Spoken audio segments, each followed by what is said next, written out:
Hello, everyone, and welcome to another episode of The Founder Files. Today, we've got a very special episode for you, and that is going to be about shifting mindsets, something that's really important in entrepreneurship and leadership and growing and scaling a business, but obviously something that's quite abstract and quite intangible. And the reason why is because I've had a lot of conversations recently, and a common theme throughout all of them has been the shift in mindset, the mindset that they're having right now, what the challenges are that they're facing. And if we look at the podcast throughout this season, a lot of the successes come down to a momentary shift in mindset that these founders have had. So whether it's a shift towards always being learning, making sure that you are maintaining a sense of humility, how you manage your ego, how is it that you shift from a perspective of spending your time for growth to spending money for growth. There's a lot that goes into being an entrepreneur, stepping up into leadership that requires a shift in mindset. So I really want to take this opportunity to give these examples of how these founders have done it, because for me, when embarking on the scaling journey, a huge part of it is actually a shift in mindset in terms of how you view yourself and how you view your business. So I thought, why not do the special episode to do a montage of all of these shifts in mindsets, and hopefully can shift yours too. Enjoy.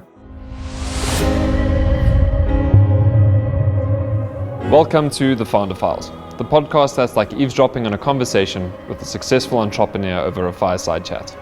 Join me, Cameron Coots, through this unique experience of unfiltered stories and insights from scaling founders around the globe as they share their ups, downs, and everything in between.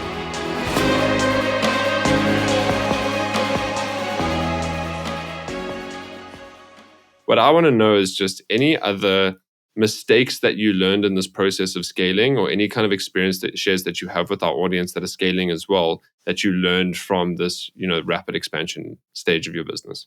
I think lots of mistakes I made along the way. Like, I made tons of mistakes, but I was very quick that when it was pointed out, I didn't try cover it up. I didn't try, protect my own bullshit. I was like, okay, that was the wrong way to develop that. That was the wrong place to put the window. How do we fix it moving forward? And I was very lucky. I got into a phase of when people used to complain, I used to get quite, it is now, okay, let's use that to make the business better. There's always that, okay, we still got thousands of apartments to develop. So at least I learned that now, so the rest are going to be better. But in the beginning, I used to be quite emotional, and I think it's probably a bit of ego there, like defending your decision.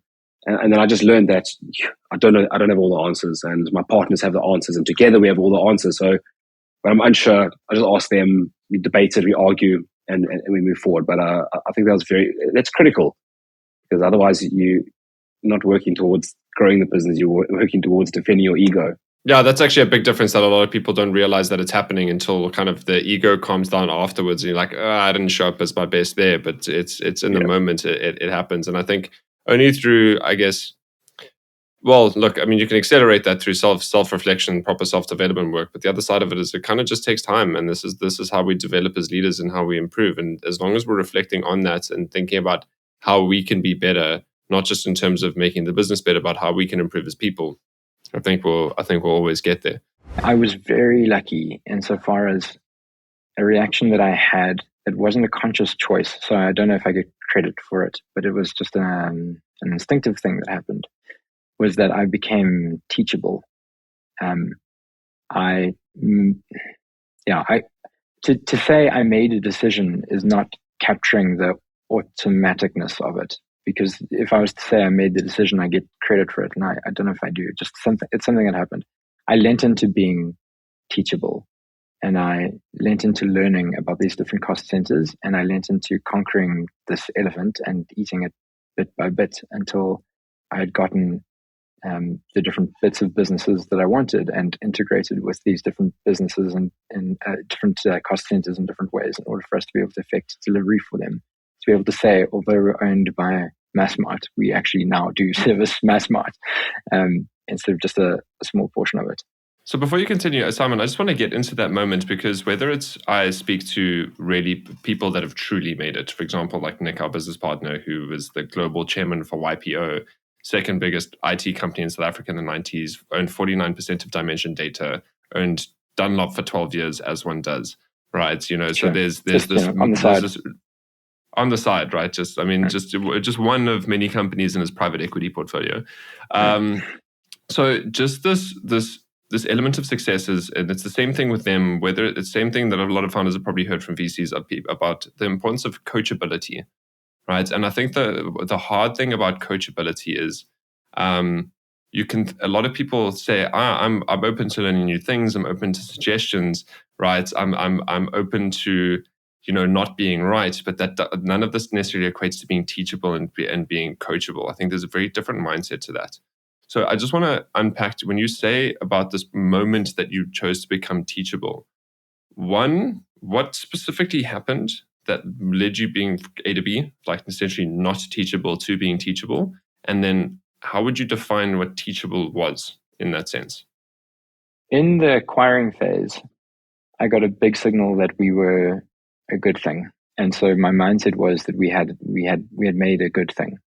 And I'm very motivated by making good stuff. Like I love cooking, I love photography, I love singing, and in all things that I do, I don't need to win necessarily, although winning is lovely. It matters to me. I would hate to win and know that I've not made a good thing. Like the satisfaction of winning needs to be that the thing is nutritious and adds value and is a good thing in the world, regardless if it's a business or anything else. I think what you just described for me is the difference between success and fulfillment. Yeah, I'm very itchy with that fulfillment. I guess most people are. And so you go from like the signal that you're fulfilled because you're making a good thing, to a signal where like, oh shit, that was wrong. The good thing that I've made has a lot of important and valid holes in it. And the desire to continue to make a good thing definitely switched me into, okay, I need to know more now. I want to know more because this thing that I'm making, I want it and need it to be a good thing. And then secondly, which is an innate thing that I have, which I definitely, it's genetic. It's definitely from my grandfather, and my mom's got this in spades, and so does my dad. Is a very curious person. So I just get a lot of satisfaction out of learning about stuff in general, and understanding how things work, just knowing more. So the need, the deep, probably childhood trauma need to make a good thing, and then the engine of curiosity, I think, was a very good combination to drive me to continue to learn to make the business better. And that was really that was kind of first phase, that phase between 2017 and 2020, we definitely learned a lot about the business and the space.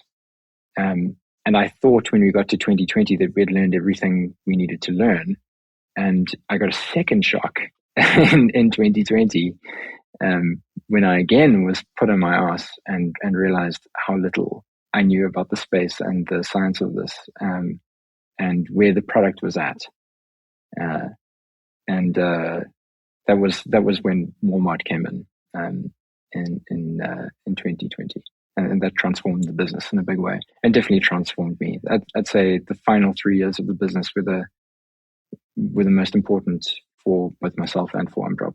So I love the way that you describe that, because it's, again, another lens in terms of helping me understand why is it that our clients go through the journeys that they do as leaders, and in terms of making the shift. Because, like, prime example beforehand is a lot of entrepreneurs that we'll deal with in the early stages. I don't need HR. And this is a 46-person business, and it's I don't really need HR. I don't necessarily even need to outsource it. And it's like, that's just the simple point. Is like, regardless of HR operations, is the fact that the people are your business. And two, afterwards, going through our process, and it's not even the fact that now do I want strategic HR. It's about the fact that it's like, I want to invest in the right people that can help us build in the right systems, help build in the right process. It's this awareness of like, sure, there's my best lane to be in is actually in terms of like product or operations or sales, and just like bringing my core knowledge about the business to the business, and I need other people in order to do that. And the reason why that shift happens naturally is because. And again, I'm making sense of this as I'm talking, is that up until this point of when strategy actually starts becoming quite an essential part of your business, a lot of your frame of reference in terms of your success is in relation to how far you've come, which is for the necessary and essential, and it's so healthy to reflect, and it's very good emphasis for a sense of self-worth and confidence to really look at like, this is how far we've come, how good we've done. And the point there is, but the challenge there is, you have this moment now is like, okay, well, what we could become, or what we aspire to become, and comparing oneself to that now is a completely different kettle of fish. And the view in terms of what it is that I need to be open to, then it's not where the point that you're in is, there's nothing else I need to really learn about my operations and sales and kind of customer. I've got that down. But validly true, because you do, because that's been your whole world. But that's what got you to the business of where it is now. To get to the business of where you want to be, it's now the point of, how is it that I learn to be able to put a management team together? How is it that I look to be able to lead and mentor and coach people? How is it that I can show openness and curiosity towards strategic partnerships and understanding that, instead of just going towards clients? There's openness towards learning processes and systems and hiring people that are fundamentally better than you at the things that you cared most about 6 months ago. And it's that point and that realization is like that clarity of direction. Being able to compare oneself to that, I've noticed an immediate kind of unlock of this coachability about the fact that it's like, okay, I now know what I don't know. And it's got nothing to do with these fields and functions and functional strategy and everything I need to know about HR marketing and da-da-da-da. It's just simply realizing that in order to have that business that I want to be, there's so many things that not only do I not know how to do, I'm not the best person to do those things. I don't have the time and resources to figure that out, and I need help. Right. And it's that point of help it's different, very different to being, I need to be saved or I need to be rescued, is I need someone to help me do that, because there's no way in hell I'm ever going to be able to. And it's just, it's again, there's a lot of parallels to what you're describing to what I see in the work that we do as well. Amen. I mean, that was the kind of the final phase of the journey. Yeah, there was a few key things which are interesting to note. So there was a guy called Mark Striegel. He was the ex-COO of SoundCloud. So obviously SoundCloud was like the first big music streaming platform, I guess, globally. He was a German guy who was living in South Africa for the time, and for whatever reason, we built a relationship. And he helped me with some of the org design thinking and kind of a growth-based mindset, product-led growth, looking at our org structure, things like chief growth officer. When we put together that role and that focus, like that didn't exist in South Africa. No one had, I had never heard of a chief growth officer in South Africa. So it was important to look externally to understand how these businesses had set themselves up for success internationally, so we could bring it back here. And he said to me, and it is something that at the time didn't realize was actually going to be super important, but reflecting on it, it was actually super important. I think as a founder, especially in the early stages, you want to control everything, and you think you need to control everything. And I was at least, skeptical and cynical about hiring people who earned big salaries, because it didn't look like they would work that hard. And I'm not sure that I'd get like the value from money that that would come with their paycheck. And he said to me, Matt, and like we built a good relationship, but then he said to me, something I need to speak to you about. He said, like, when hiring someone who, when you sign off on the salary offer, makes you feel uncomfortable, so that's when you are setting yourself up for the next level of growth. When you're hiring someone that you're signing off as a founder on that offer and it makes you feel uncomfortable, obviously picking the right person, but like that's going to help. When you look back in 6 months to 12 months time, you're going to realize that change in mindset will fundamentally help you unlock growth, because you need people with the experience and you need to offload stuff to be able to get to the next level. At the time, I was like, okay, Mark, let me think about this one. But it resonated with me, and it was 100% true.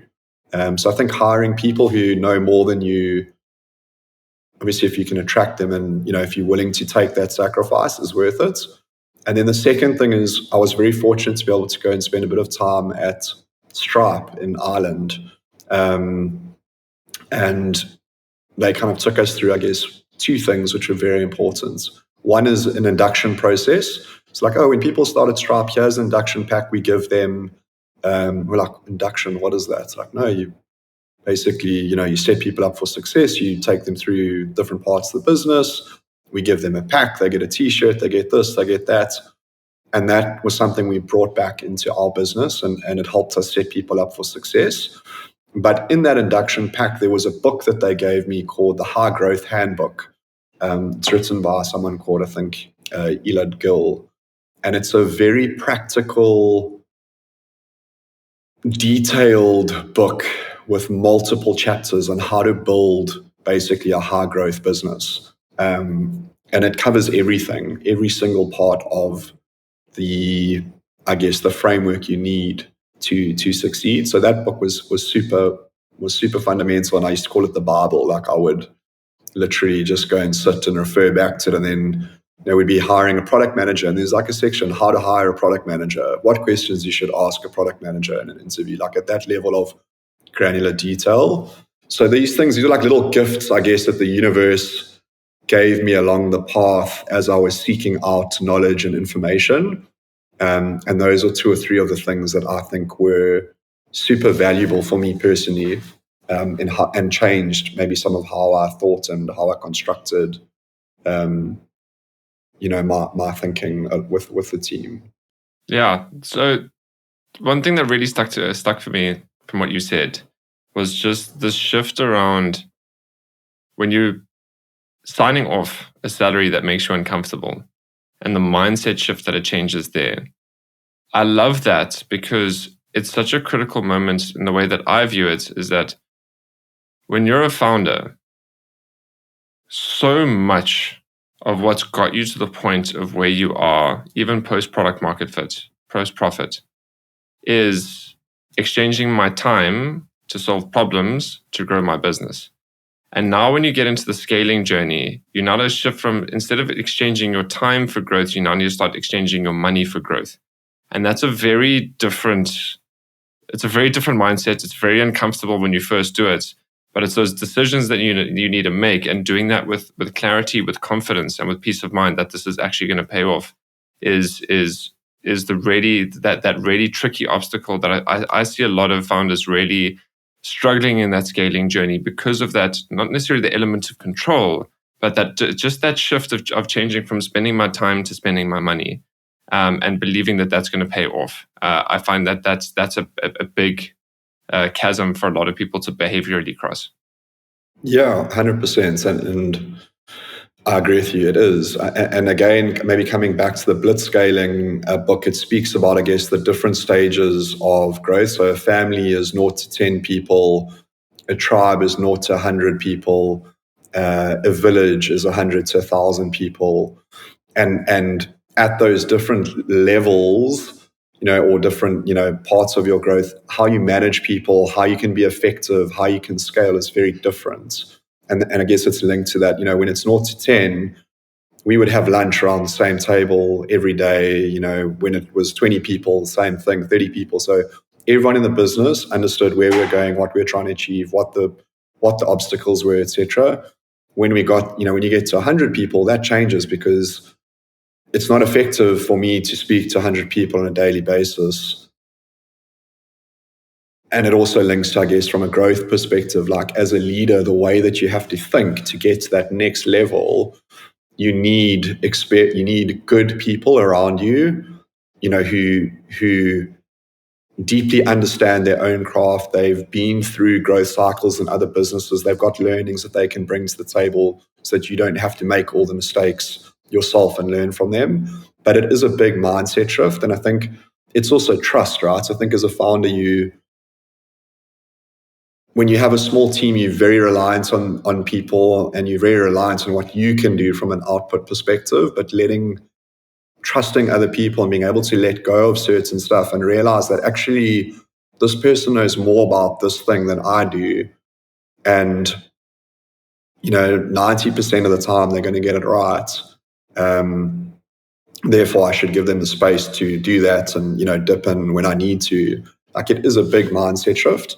And that, as the business grows, you, as a founder, you have to let go of different things at different times. And that's not always easy. It's something, I haven't always got right. But I have a very strong exec team who they can say to me, Matt, like, you need to let go of this thing now. Like, I've got it. It's actually, you're not helping. Like, rather go focus on, the 2-3 year strategy or go focus on a bigger problem. Like, I've got this. And I think you have to have a team where you build that, trust, and you're able to have those conversations with each other. Because I think being able to talk, you need people who can tell a founder to say, like, back off, I've got this, because that's important. Sometimes founders need to hear that as well. And that's the thing, is when you're a founder and an entrepreneur, you're also so used to not many people like challenging your thinking or just challenging you. That is like when it happens, but it's also done with like kindness. It's like, it's thank you. It's actually exactly what I needed, and I appreciate that. And that is essentially what makes me trust you even more. Talking about mentality, right? And from the difference between building versus growing, like going from, being in a growing stage, being in a scaling stage, being in a startup stage, these come with different mentalities. And I was very curious about this when you brought it up, because I think you as you said, you've got some good thoughts on this. So just unpack it for me in terms of, firstly, like, how do you define the difference between building versus growing? And then what's the mentality difference between the two? Well, I could just talk to the experience that we had in our business, which was a bunch of guys and people that come from a software engineering background who like solving problems. When you're like an engineering person, you like solving problems. Well, the world's full of problems and everything can be done better. Whether it's how long you queue to, like the best way to make a cup of coffee, through to logistics and all things in between. So you're constantly running around looking at problems and thinking how you can be doing things better, which means that you can be iterative, you can be improving or building systems all the time. However, in your business, you've got to really define what the problem is you're going to be solving, and not grow the thing out to be all things to all people. I think it's something that we did really well in our business. And my brother has been the sort of biggest proponent of that, which is amazing. In other words, and it's like building complicated systems is easy. The easiest thing in the world to build complicated systems. Building simple systems, well, that's another story altogether.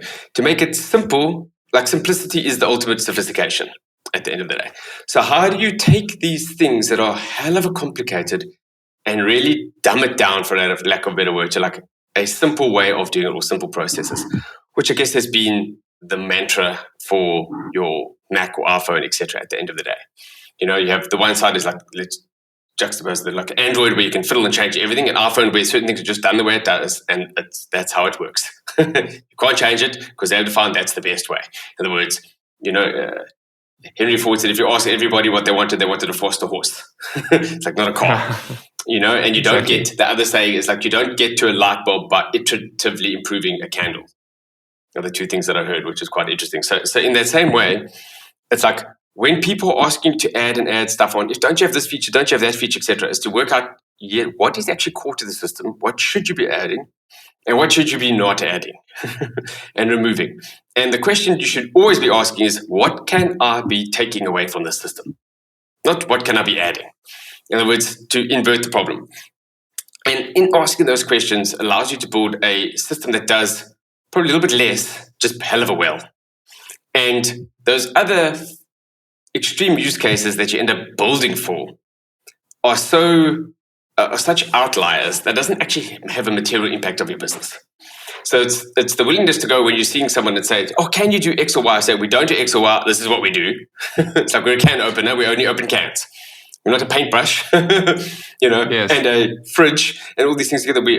This is the problem that we're solving, and we're very focused on this problem, and we do this hell of a well. And yes, we understand you have all these other problems. Not our problem to solve. That's someone else. I can refer you to those. This is what we do. So it's cool. So take it or don't take it. But when you start adding all these other complexities to your product, that's when the drama starts. Because you probably didn't start with that in mind. You haven't to shoehorn or add all these little things to it that don't quite do what you want to do in the right way. You haven't thought about it necessarily well. And all of those things. So it's just to be hell of a focused on your thing. And when you add something in, is how to add it in a way that covers as many use cases as possible, yet be as simple as possible.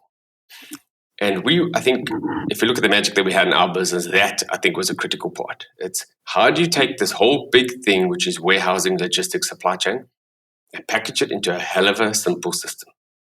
Tell us what you're sending us, tell us your orders, and we'll tell you what stock you got. 3 things. That's all we do in the whole business, really. And we're able to package it in such a nice and simple way that it just works. And that sophistication of being simple, I think, is like a critical part of the success of the business. And focusing on that, I think, makes a big difference and allows you to take the next step, which is what we've got here is good enough to sell. It might not be, I think there's talk about sometimes a ship, something that you're a little bit ashamed of, or, something along those lines. That only applies at MVP.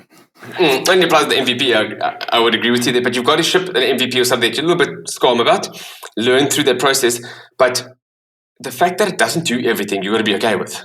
That's what we found. And so this is what it does. Once you've built this, we're not going to build a better mousetrap. We're not going to make this 1,000,000 times better. We're just going to, this is what we've got here. Our sales team should be able to sell. If they can't sell this, we've got a problem. And saying, cool, we've moved out of building mode. So we've got software engineers and building thing. So now what we need to do is we need to onboard clients and sell the product. So we need to get less developers, more sales. From the initial build, then move to sales.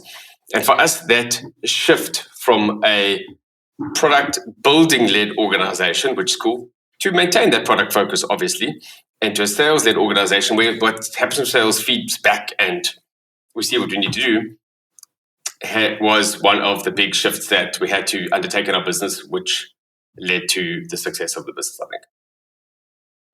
The levels of success we had, I should rather say. Yeah. And I think one of the hardest parts from a mentality when you're in growing or scaling mode is no and not yet, right? Because it's so easy to say yes to these opportunities. But the problem with that is it's what are our most finite resources? It's money, time, but actually mostly attention. And the problem is that if you are thinking about all these new markets you could be going for, these new opportunities, new problems you could be solving for, these new products you could be developing, you're now at a point where your business has just gotten to a point where it's the most easy to make it really grow and profitable. And the distraction of the shiny stuff, because it's fun, because you like building, you're an entrepreneur, solving problems, this is what we do. But the distraction of the intention there means that if we just had the bit more impulse control to focus on this core business, right, to make sure that we're solving the same thing over and over again really well. As you say, our sales team is really empowered to be able to sell this really well because they know it so intimately, and then our employees are able to deliver it so consistently because it's just this well-running machine. That once that's there, can you get this business to be able to run smoothly without you having to problem solve everything? Now let that be the 80-20 principle. Now let that make the business 80% of its money. And now you go focus on the other 20% and have your fun experimentation with whatever it is that you want to be doing. Okay, and this is the point of emphasis. And I just want to check my tone here because I'm not saying, oh no, don't do this. But we're founders, right? We want to be able to do the exciting things, and we're very creative people. But it's more the fact is like, how can you have that, go back to what I said earlier, with a sense of freedom, where you can do what you want within your business or outside your business with your time, is make sure that you have empowered a team around you that can run this thing properly so you can spend most of your attention now on the stuff that you want to be doing. And I think the problem is I see so many people struggling at that point because they want to have it all too quickly. Again, why I just really enjoy talking to you and why I've got so much respect for you, because my question was, what are the main successes and how you went about achieving them? And the answer was, these are the main lessons and how I think about business forever because of that. So thank you. I mean, Cam, but that's it, right? Like, this business was not a massive financial success. So when I think of this business, it's like, wow, those lessons, very painful, most of them, were the value. When I eventually sold the business, it was nothing impressive, nothing to write home about. There was a big lesson when I sold it, which I'll touch on if you want to, but this was not a financial, it was objectively a financial success, but nothing impressive, right? Like nothing to write home about. So then what is the value, right? The value is, okay, well, what did I learn from that I could then take into my next business? And that chain continues, right? So, I mentioned my cousin who has had way more success than I've had. I mean, it's at a sort of Silicon Valley level scale, and I don't even know the numbers, but he exited his business quite recently, and it would have been for a very large amount of money. And it was just fascinating because he came to visit me in Adelaide recently, and he's very calm and very measured and ultra intelligent, and he's made never work again money, right? But his whole take on this is now I'm ready to start my real business. Right. So he's he's had crazy experience. He's had crazy amounts of success. He exits a very significant business, but his view is but that's just learning. It's just continual learning. And he kind of views this, what most people would probably view as the big thing, the big event that then sends them off into the sunset and never works again and has an amazing legacy and story. He's no, that's just another step. Now I'm ready to start a real business. And I must be careful what I talk about, but he's told me what he wants to do, and it's just it's just massive, right? So it's this beginner, it's kind of like this beginner's mindset all the time. What can I learn? What can I learn? What can I learn? What can I learn? And it's really hard because the world puts you on a pedestal. The minute you've had any kind of success, then everyone's come and talk and this award and that, and it's really hard because your ego gets in the way and you're I know my shit. I'm amazing. Everyone wants me to talk to them. And you got to take a step back and go, I've really, in my case, I've really done very little. And it's really very small. And it's really there's just so much more to learn, so much more. And there's so many things that I did wrong and so many things that we could have done better. And it took us so much longer than it should have taken us. And it's actually very difficult because your ego gets in the way and you start thinking I've done a thing that's really hard. We did this thing that most people didn't achieve. And then you just get in your way. You just get in your way of learning. And, I'm running I don't know what it's called. Some company's running, a very cool company in Adelaide is running this accelerator thing, and they've asked me to facilitate the first day. And basically the message I want to get across to these sort of younger businesses, I don't actually know many of the businesses. I assume they're quite younger, smaller businesses, is just kind of a deep passion and commitment to execution. To action. And my observation in myself, to be honest, and in others, is that the biggest killer of that is ego. The biggest killer is I know this. I know that. I know this. Whereas if I think back to the earlier years, when I would sit with a mentor and they would even mention a book or a framework or a tool, I would that night go and study it, read it, make sure that I'm just getting every single piece of possible information I could get from that person. And I've noticed that there's a direct correlation between that stuff, right? The people that are just super hungry for knowledge, super grateful for having access to people who've done stuff that they're trying to do, and just going and just absolutely devouring and basically executing and their success versus people who are I know that. I don't need that. I know what to do. I don't need external information or what have you.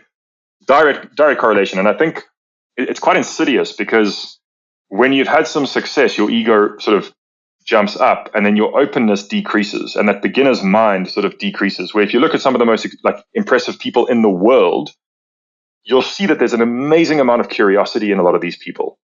They're ultra wealthy, ultra successful, ultra this, ultra that, and yet they're asking the most amount of questions. They still want to learn. They're just open. They're curious. They just want to learn. They want to learn.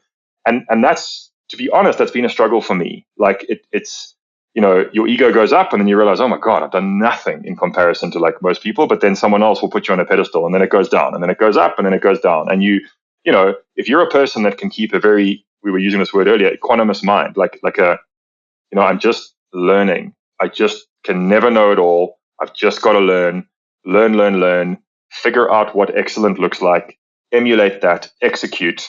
I think that's an incredible attribute and skill and something that I see more and more and more in ultra successful people. Some of the people I work with, mega successful, but their open-mindedness and their curiosity is just it's just so inspiring because they're killing it way more success than I've had, and yet they just want to know. They want to learn. They want to learn. They want to learn. They want to learn. They want to learn. So I couldn't agree more. And I think curiosity and learning is critical. And in terms of two different personality traits, I think this is where a lot of people can get maybe confused in how they view themselves and in relation to others. But the opposite of self-confidence is self-doubt, right?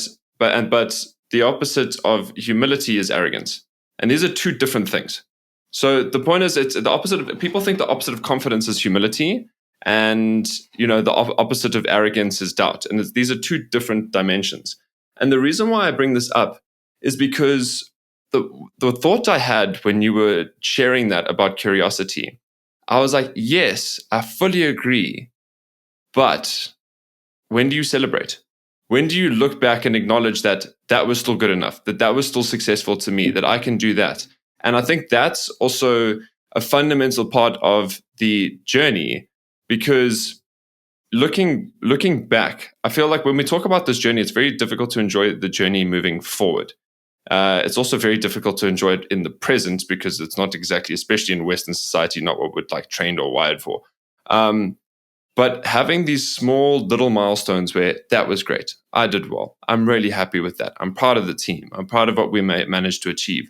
It's those moments and the lessons as well that I think make the journey so worthwhile. And I think it's what I've found in my personal experience is in this, because I value curiosity and I value humility, I've doubted myself in moments where, can I celebrate that success? Can I acknowledge that no matter how big or small it is?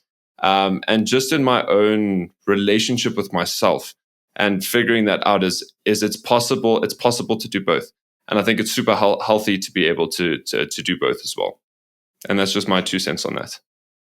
I think it's super healthy. I think it's critical.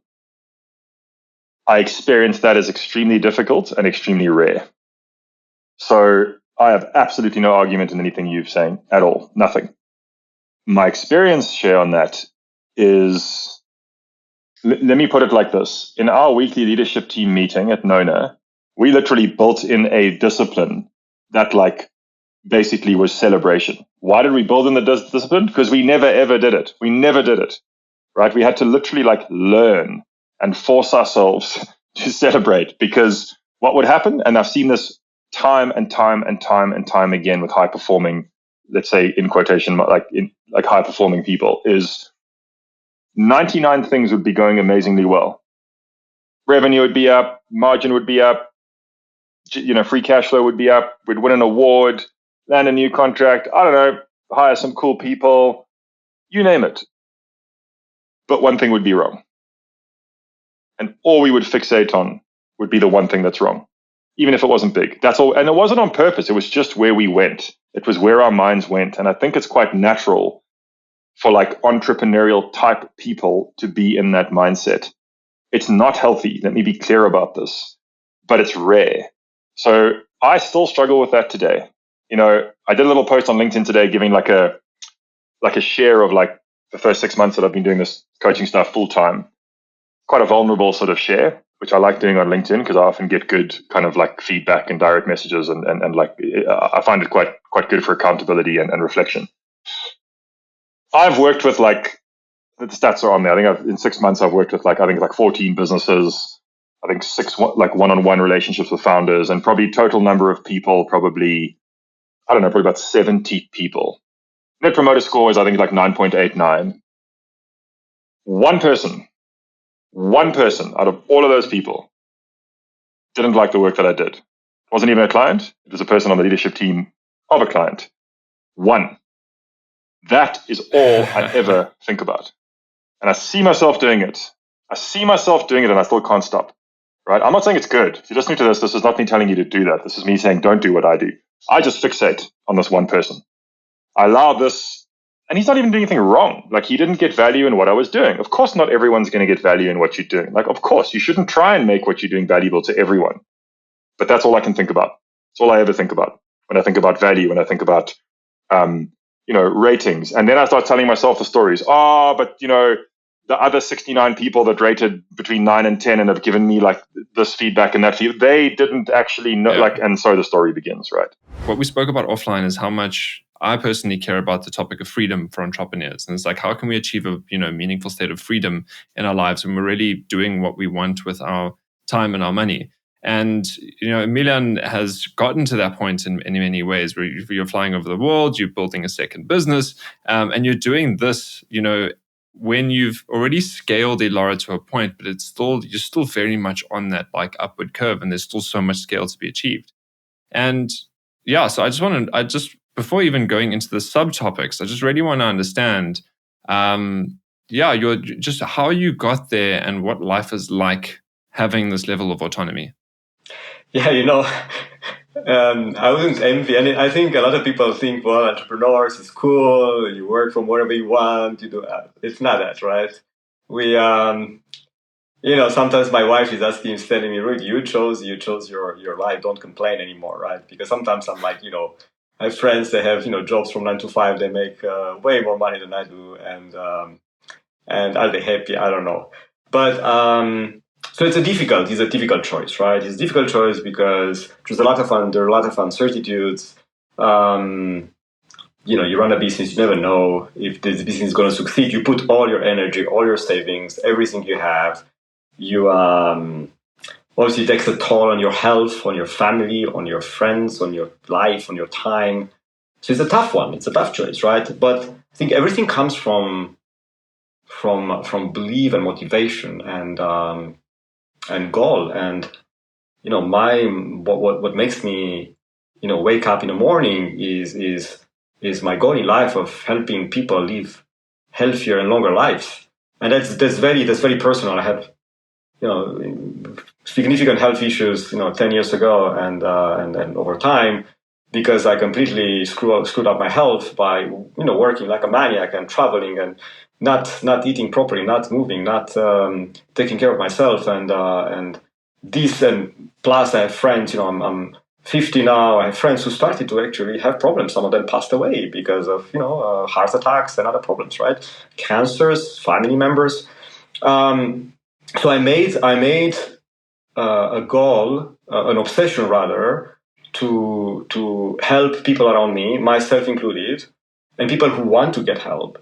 To live healthier and obviously eventually longer.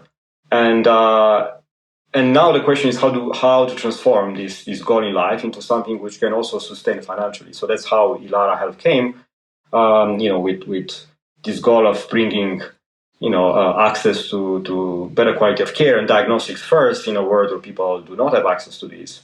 And that's how also my own longevity or health optimization clinics came, or I can do the same thing for people who can afford, and I can go deeper into that. But everything is around this, right?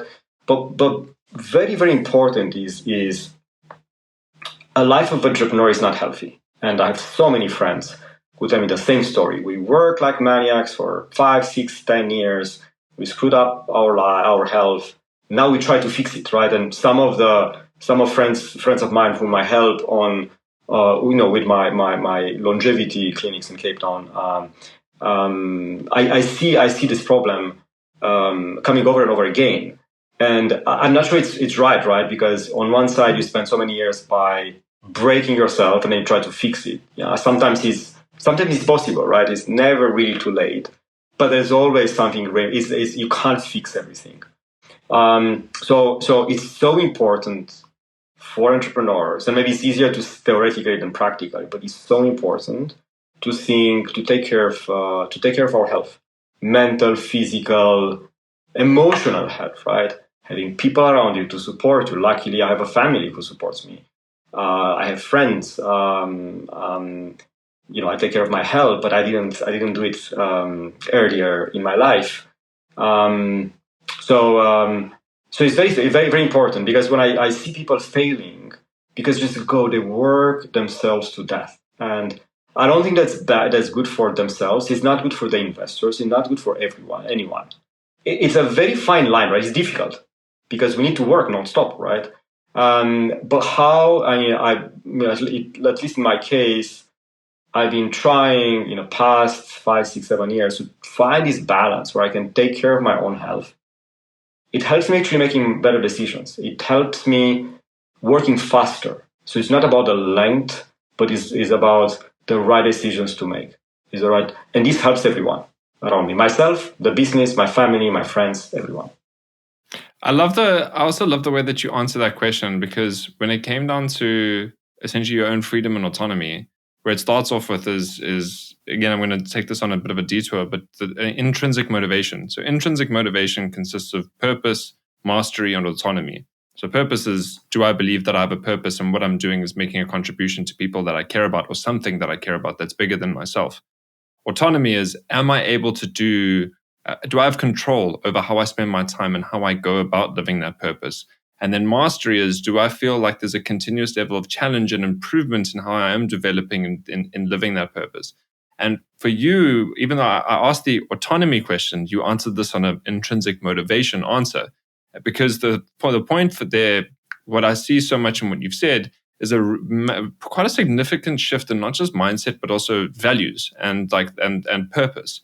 Because you suffered from this problem about your own health, you being very career oriented, and again, for the audience, it's like your background was in management consulting, in advertising, so you were living in one of those careers where working 9 to 5 minus the travel, but also making more money than most entrepreneurs make, and changing that and then risking your health was kind of this wake up call. But I think a big part of that is the realization, and if I'm reading between the lines, is that I'm not willing to sacrifice my health and well-being in order for the growth of this business.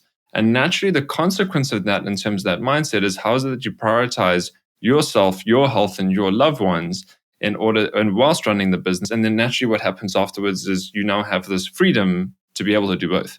And that came from just what is a mindset of what is more important to me to begin with. And it's very easy to explain this through 2020 vision and hindsight.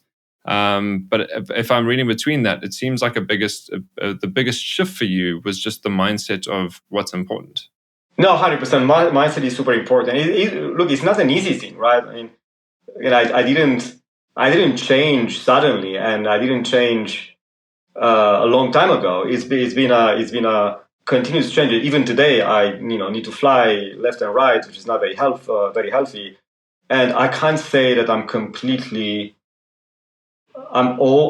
completely my time. I still don't, right? Because I need to be sometimes. I sometimes need to be here in Nairobi for investor meetings. I sometimes need to be somewhere else for other things. I need to, whether or not I want.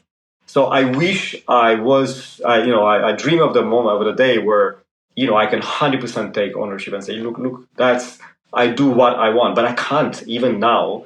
I'm much better than it was a couple of years ago, right?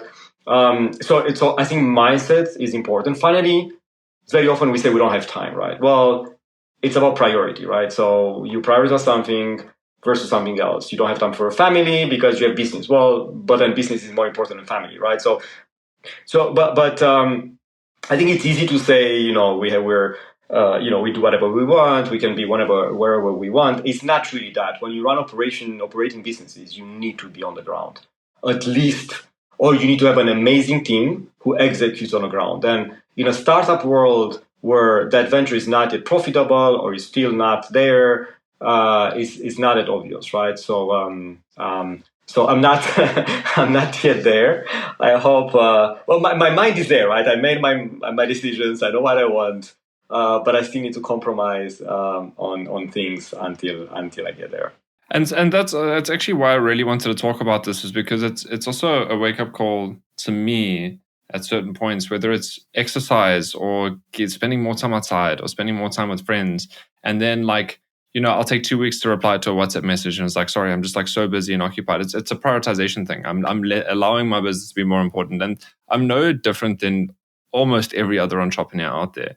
But it's just a good reminder to if you this level of freedom that I think we aspire to, and we're talking about in quite an abstract sense, is very, still it requires a lot of work to be able to get there. But it's still accessible and attainable now. And to your points around being in startup mode in the operations, there is a requirement that's needed for you to be there. But this is why with the clients that we work with, they're between this like 20 to 50 person mark. Once you get to like the 50 to 150 person mark, that's when you start requiring leaders in your business that can really take accountability over the profit and loss and required to make strategic decision making. Getting them in place and putting that together, that's a whole different ballgame. But once that's there, then you're able to start thinking about, okay, how do I shift roles as an executive within this company where I can start either being chairman or, again, being an executive director. And then that's when, freedom is truly accessible without having to exit a company. And then when you're less than 20, you're having to be in the operations, wear 7 hats, be finance, marketing, sales, like everything that's required of you as a founder and entrepreneur. It's this middle point and this access where between 20 and 50 people, when you're really putting together your proper management team, your management layers and structures for the first time, that without being able to do that with clarity, without having the right people to trust, without knowing what it is you're going to be prioritizing, you can slide backwards in terms of your time, your freedom, and your health, because the only other alternative that you have is to actually just work harder. Right. And so in that period, that's such a critical journey in entrepreneurship. And this is where Metavolve specifically works in, is when you're at this point of putting this management layer together for the first time, it's not about growth. It's now more about how is it that you can have the peace of mind that the people around you can execute on the strategies so that you can be freed up to focus on growth and what you want to do with your time, instead of sitting there worrying that is my core business that I built at this point being taken care of.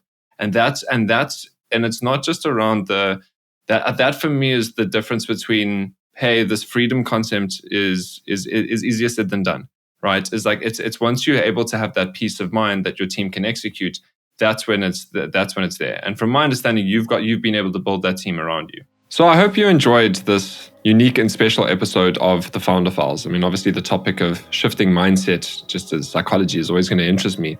But as entrepreneurs, it's something that's so critical too. But from the stories that we've heard, it's something that's hard to do. It's not very easy to shift this mindset, and it can usually come from a point of when things are quite challenging and I really need to kind of question myself and my beliefs. And my opinion is it doesn't necessarily need to get really bad before one can shift their mindset and, unlock these new paths to growth. So if you want to have a conversation with me, reach out. We can share some ideas. Maybe I can learn some things from you. You can learn some things from me around how is it that we can shift these mindsets. If whether you are experiencing any challenges, you think you're being limited right now, you've got some blocks towards growth, or you've got these great plans, but not really sure how to unlock them and go to this next level, and you really want to explore, right, what is your mindset and what a new mindset could be, let's have that chat together. I think mindset is also something that I'm always willing to explore as well. Let's reach out, let's help one another, and let's shift each other's mindset. So if you want to reach out to me, would love to chat with you as an audience member of the podcast, and let's grab a virtual coffee, let's grab a real life coffee, and let's shift some mindsets, let's grow some businesses, and let's enjoy some entrepreneurship. Thanks again for listening to another episode of the Founder Files. If you found this to be to your liking, if you found that it was super valuable, and if you would like to share this with other founders like you to experience as much value, then please do so. It's the best way to support the podcast. Well, until next time, I hope you enjoyed this very special episode of the podcast. Cheers.